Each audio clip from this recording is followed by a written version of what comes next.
আসসালামু আলাইকুম ভিউয়ার্স, কেমন আছো? আশা করি ভালো আছো। আজকে আমি তোমাদের সাথে দুটি চাকরির পরীক্ষায় আসা দুটি প্রশ্ন নিয়ে আলোচনা করব। একটা হলো পার্টস অফ স্পিচ নিয়ে, আর একটা হলো ডিগ্রি নিয়ে। পার্টস অফ স্পিচ দেখো, প্রথম যে বাক্যটা আছে, বার্কিং ডগ সেলডম বাইটস। যে কুকুর ঘেঘো করে সে কুকুর কামড়া নেয়। এই বাক্যটার সেলডমটা ঠিক কী? সেলডমটা এখানে কী হিসেবে ব্যবহার হয়েছে? অ্যাডভার্ব, অ্যাডজেক্টিভ, ভার্ব না নাউন?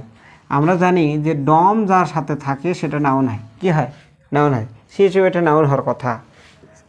কী হওয়ার কথা? নাউন হওয়ার কথা।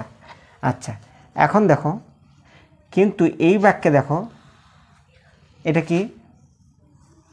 ভার্ব। বাইটস, এটা verb. A barking dog a barking dog, এটা হলো সাবজেক্ট, নাউন ফ্রেজ, এনপি। এটা ভার্ব। এখন সাবজেক্ট আর ভার্বের মাঝখানে একটা শব্দ বসে, সেটা হলো অ্যাডভার্ব। কি বসে? অ্যাডভার্ব। এটা অ্যাডজেক্টিভ না, কারণ এটা অ্যাডজেক্টিভ হতে গেলে নাউনের আগে থাকতে হবে। নাউনের আগে থাকতে হবে। তার মানে এটা বাইটস ভার্ব। ভার্বের আগে কি হয় না? নাউন হয় না। তার মানে এটা হচ্ছে না, এটা ভার্ব।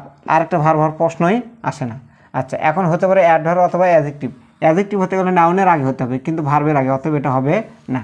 একমাত্র ভার্বের আগে অ্যাডভার্ব, আগে পরে অ্যাডভার্ব বসে, অথবা অ্যাডজেক্টিভের আগে। অর্থাৎ ভার্বের আগে সেলডম আছে, অর্থাৎ এই বাক্যটা সেলডম হলো অ্যাডভার্ব। যদিও ডম থাকলে নাউন হয়, কিন্তু এটা ব্যতিক্রম, মনে রাখবা।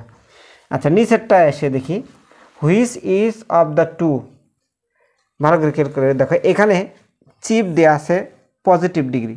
কোনো দিনও হবে না, কোনো দিনও পজিটিভ ডিগ্রি হতে পারে না। পজিটিভ ডিগ্রি হতে গেলে হয় ডট অ্যাজ ডট ডট অথবা সো ডট ডট অ্যাজ হতে হবে। দুটোর একটাও নয়। তার মানে পজিটিভ হওয়ার প্রশ্নই আসে না।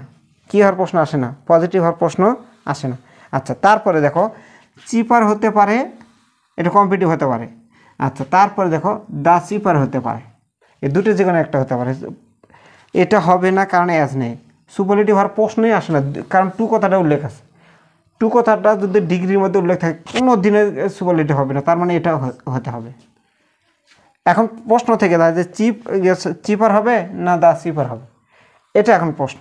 দেখো, যদি কোনো ইংরেজি বাক্যের মধ্যে সেটা কম্পিটিটিভ ডিগ্রি হয়, এবং ওই বাক্যের মধ্যে যদি টু কথাটা উল্লেখ থাকে, ওই টু কথাটার আগেও দেওয়া হবে, কম্পিটিটিভ ডিগ্রির আগেও দেওয়া হবে। তার মানে এটা কম্পিটিটিভ ডিগ্রির আগে দেওয়া নেই, তার মানে এটা প্রশ্নই আসে না। তার মানে এই চিপার, এটা কম্পিটিটিভ ডিগ্রি, তার আগে কী আছে? দা আছে। তার মানে দিস ইজ কারেক্ট। তাহলে এই বাক্যটার আমরা একটা জিনিস শিখলাম, যে পজিটিভ হতে গেলে কি লাগবে? হয় সো, না হলে অ্যাজ লাগবে, নাই। তার মানে এটা হচ্ছে না। আচ্ছা, গেল। সুপারলেটিভ তো টু কথাটা উল্লেখ আছে, সুপারলেটিভ তো দুইয়ের মধ্যে সুপারলেটিভ হয় না, তার মানে এটা শেষ। চিপার হতে পারে অথবা দা চিপার হতে পারে। এখন টু কথাটা যদি উল্লেখ থাকে কোনো কম্পিটিটিভ ডিগ্রির মধ্যে, তাহলে তার আগেও দেওয়া বসে, ওই সুপারলেটিভের ডিগ্রির আগেও, কম্পিটিটিভ ডিগ্রির আগেও দেওয়া বসে। তার মানে এই চিপার, এটাও কাটা। এটাই সঠিক। আশা করছি বুঝতে পারছো। পরে কোনো ক্লাসে এইরকম জটিল একটা অপশন নিয়ে আমি তোমাদের সামনে হাজির হব, যার ইজি সমাধান থাকবে ইনশাল্লাহ। সবাই ভালো থাকো। আল্লাহ হাফিজ।